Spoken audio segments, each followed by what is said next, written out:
Sir నమస్తే sir. నమస్కారం అండి. సో రీసెంట్గా చిన్న వాళ్ళకి కావచ్చు, పెద్ద వాళ్ళకి కావచ్చు, అది ఊరి సమస్య కావచ్చు, పర్సనల్ ఇష్యూ కావచ్చు, ఏ కష్టం వచ్చినా కూడా డిప్యూటీ సీఎం పవన్ కళ్యాణ్ పేరే ఎందుకు వినిపిస్తుంది, ఆయనకే ఎందుకు చెప్పుకుంటున్నారు ప్రజలు? నమ్మకం, బాధ్యత, భరోసా, నిజాయితీ గల నాయకత్వం. ఈవేళ ఇది కదా రాజకీయం అని చెప్పి అందరూ అనుకుంటున్న తరుణంలో ఖచ్చితంగా ఈ పని చెప్తే చేయగలుగుతాడు, చేస్తున్నాడని చెప్పి నమ్మకం పూర్తిగా వచ్చేసింది. ఆంధ్రప్రదేశ్లో పవన్ కళ్యాణ్కి ఏ కష్టమైనా పవన్ కళ్యాణ్కి చెప్పుకుంటే అయిపోతుందని చెప్పేసి అందరూ కూడా ఆ విధంగా ఉన్నారు. భారతదేశానికి స్వతంత్రం వచ్చిన తర్వాత చెయ్యలేనటువంటి పనులు కూడా ఈవేళ పవన్ కళ్యాణ్ గారు చేస్తున్నారు. కాబట్టి ఈవేళ పవన్ కళ్యాణ్ గారిని ప్రజలు బాగా నమ్మారు. అలాగే ఈ కష్టం ఉందన్నా, నన్ను కాపాడన్నా అని శరణ కోరిన ఏ ఒక్కటైనా ఆయన దృష్టికి వెళ్ళింది ఇట్టే సాలు అయిపోతుంది.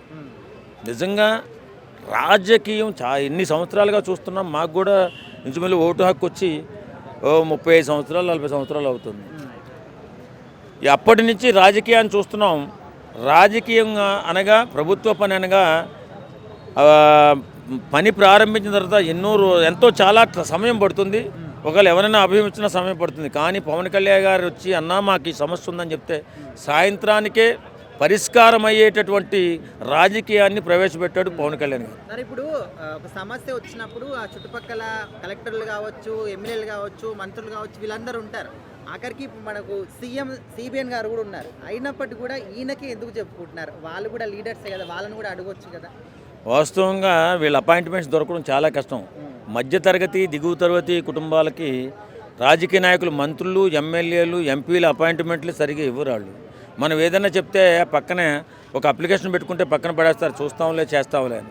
కాబట్టి వారి మీద నమ్మకం లేదు. ఇప్పుడు ఈవేళ ప్రభుత్వ అధికారుల మీద నమ్మకం లేదు, ప్రజాప్రతినిధుల మీద నమ్మకం లేదు. కానీ నిజాయితీ గల నాయకుడు మనకు ఒకడు వచ్చాడు అని ధైర్యంగా ముందుకొచ్చి ఆ సమస్యని చెప్తే పరిష్కారం అయిపోతుంది అనేటటువంటి ఆలోచనలో ప్రజలు వచ్చారు.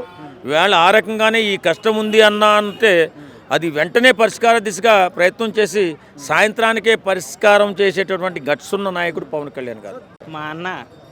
మా పవన్ అన్న ఎక్కడ కష్టం ఉంటే నేను అక్కడ ఉంటాను అనటానికి ఆయన మరొక హనుమంతుడు. ఎందుకంటే ఆయన నేను కష్టం ఉంది అని తెలిస్తే ఇమ్మీడియట్లీ రెస్పాన్స్ అయ్యే వ్యక్తి పవన్ కళ్యాణ్ గారు. ఆయనకి ఎవరు సాటిరారు.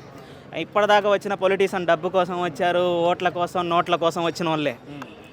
మా ఓడు నిజాయితీ గల నాయకుడు, మా ఓడు పేద ప్రజల కోసం కష్టపడే వ్యక్తి, మా ఓడు జనం కోసం కష్టపడే వ్యక్తి. ఈరోజు ఆంధ్రాలో రోడ్లు బాగున్నాయన్నా, కొన్ని సమస్యలు బాగున్నాయన్నా, ఈరోజు 1069 కిలోమీటర్ల పొడవు రోడ్డు బాగుంది అన్నా కూడా కారణం దట్ ఈస్ పవన్ కళ్యాణ్. ఆయనకు మించిన ఇంకొకరు రారు రాజకీయ నాయకులు. అమరావతి పనిలో చంద్రబాబు బిజీగా ఉన్నాడు, అడ్మినిస్ట్రేటివ్గా లోకేష్ బిజీగా ఉన్నాడు, పేద ప్రజల కోసం పవన్ కళ్యాణ్ బిజీగా ఉన్నాడు.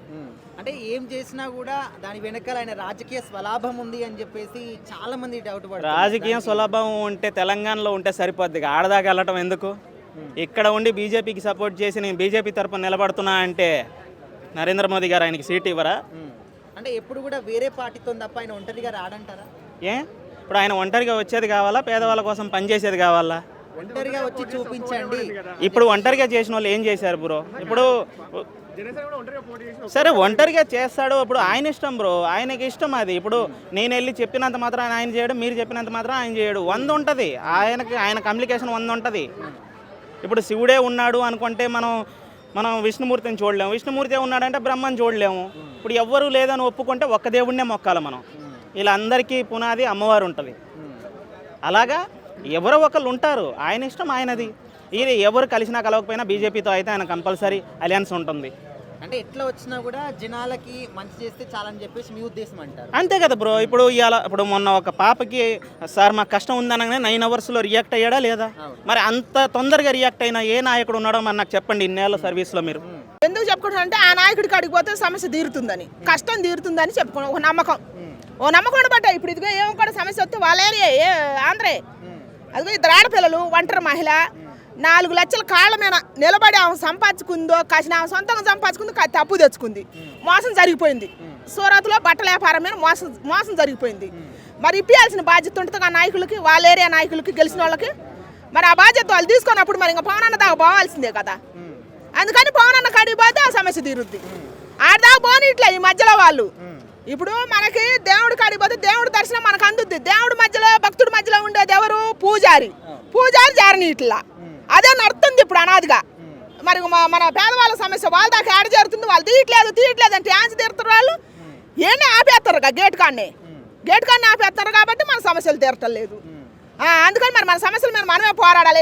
ఇదే ఏదిగా చేసుకొని ప్రతి వాళ్ళు కట్టం వచ్చిన వాళ్ళు ఏనే మాట్లాడండి మీడియా కాలంగా నాయకుల కాడికి పోకుండా. ఎందుకంటే నాయకుల కాడికి పోయినా కూడా సమస్య తీరదు. ఉపయోగం ఏముంది? లేకపోతే వాళ్ళ కాడికి సమస్య తీరాలని పోతే మూటలు పట్టుకొని పోవాలా? మరి డబ్బులు ఉండవు మన కాడ. మరి ఎట్టా ఏడికి పోవాలన్నా లంచం కావాలా? మరి అసలు డబ్బు దారి ఖర్చులు లేనివాడు లంచం ఏడ తీసుకొని పోతారు? ఇప్పుడు ఏముంది? ఇప్పుడు దారి ఖర్చుగా లేవు, ఆమెకు లేవు, నాకు లేవు. మరి లంచం వేయాలంటే లక్షలు మేము ఏడతాం. ఇప్పుడు ఆ 4 లక్షలు వాళ్ళకి చిన్నయే, పేదవాడికి అది కొండంత సమస్య. ఆ 4 లక్షలు ఉంటే వాడి జీవితం నడుతుంది. ఇది నీకు చిన్న సమస్య లేని వదిలేసినారు. ఒక ఆడమడిచి 2 పిల్లలు పెట్టుకొని 16 నెలల నుంచి అందరు నాయకులు చుట్టూ తిరిగిందని అంటే మరి ఎందుకు సమస్య తీరలేదు? ఎమ్మెల్యేల కాడికి పోయిందంట, అందరి కాడికి పోయిందంట, పోలీసు వారి కాడికి కూడా పోయిందంట. ఎందుకు తీరలేదు? ఆడమడిచేనా లేకపోతే డబ్బు లేదనే కదా. ఒక ఆడమడిచి డబ్బు లేదు, అండలేదు, దండలేదనే కదా. మరి ఇంకెక్కడ మనకు న్యాయం జరిగేది? ఏడ న్యాయం జరగాల్సింది అసలు మళ్ళాంటి వాళ్ళకే కదా. ఉండవాడి కోసం కాదుగా పార్టీ పెట్టింది, లేని వాడి కోసమేగా. మరి అవి ప్రతి వచ్చిన వాళ్ళు బడుగు బలహీన వర్గాలకు న్యాయం చేస్తామని ప్రతి వాళ్ళు చెబుతున్నారు. మరి ఏది న్యాయం? మళ్ళీ కులాల పేరు కూడా చెప్పుకుంటారు. ఎందుకు సిగ్గులేని కులాల పేరు చెప్పుకొని బ్రతకం ఎందుకు? మన బ్రతుకులకు మనకు న్యాయం జరగనప్పుడు అని నేను అడుగుతున్నా. అందుకని పవన్ కళ్యాణ్ అన్న దాకా పోతే సమస్య తీరుద్దని నా నమ్మకం, గట్టి నమ్మకం. ఒక నమ్మకమైన నాయకుడు వచ్చాడు మన ఆంధ్రప్రదేశ్కు. ఏ సమస్య ఉండని అన్ని సమస్యల కల్లా మానవత తృప్తితో చేసే సమస్యనే పెద్ద గొప్ప సమస్యగా తీర్చగల నమ్మకం అతను వచ్చింది. కాబట్టి అందరికీ ఇక పవన్ కళ్యాణ్ గారికి దృష్టికి వెళ్తేనే ఇది సమస్య పరిష్కరిస్తుంది. ఇప్పుడు ఎమ్మెల్యే దగ్గరికి, మంత్రుల దగ్గరికి 6 నెలలు సంవత్సరం పాటు వెళ్ళినా కూడా సమస్య పరిష్కారాన్ని ఈ ఎమ్మెల్యే ఈ పవన్ కళ్యాణ్ గారి దగ్గరికి వెళ్తేనే పరిష్కారం అవుతుందంటే నమ్మకం.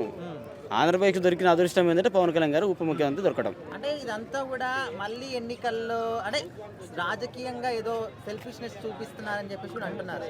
సెల్ఫిష్నెస్ అనేది సినిమాలో ఉన్నప్పుడు కూడా ఆయన ఎన్నో సేవలు చేశారు. రాజకీయం కాదు మొదలు పెట్టింది ఆయన.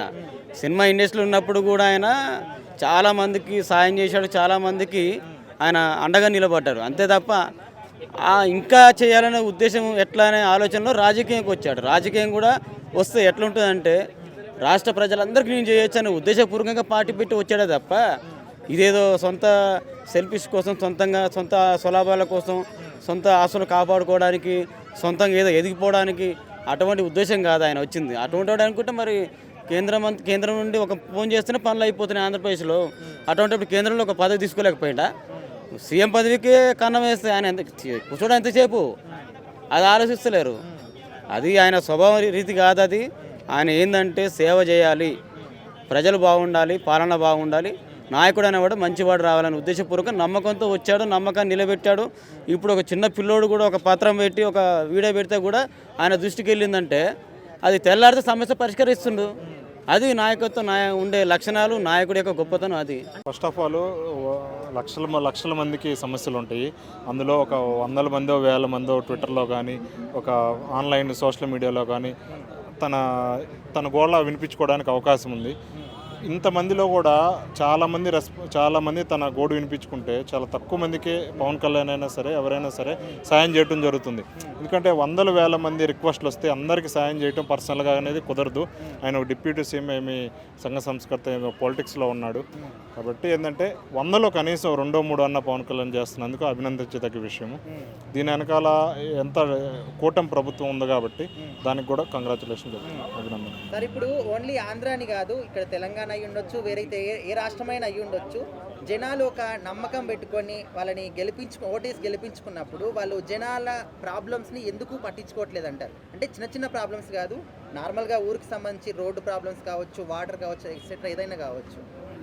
అంటే ఇప్పుడు పవన్ కళ్యాణ్ లాగా ఇప్పుడు చిన్న పర్సనల్గా హెల్ప్ చేయడం అనేది అందరికీ సాధ్యపడకపోవచ్చు. ఆయన స్వతహాగా చిన్నప్పటి నుంచి సినిమాల్లో ఉన్నప్పటి నుంచే ఒకరు సాయం చేసే గుణం ఉంది కాబట్టి దాని కంటిన్యూగా చేశాడు రాజకీయాల్లోకి వచ్చినా సరే. దీన్నే బేస్ చేసుకొని అందరు పవన్ కళ్యాణ్ లాగా ఉండాలంటే కుదరదు.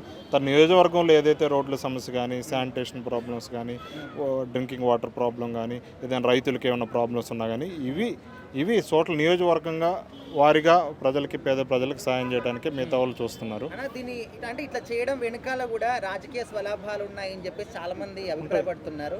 మీరు అగ్రీ చేస్తారా? ఉంటాయి కదా. ఇప్పుడు పవన్ కళ్యాణ్ సాయం చేశాడు కాబట్టి ఇంతమంది ఇట్లా అడుగుతున్నారు. మిగతా వాళ్ళకి ఎంతమంది లేరు? డిప్యూటీ సీఎంగా ఒక మంత్రి కాకుండా చాలామంది మంత్రులు ఉన్నారు, ఎమ్మెల్యేలు ఉన్నారు కూటమిలో.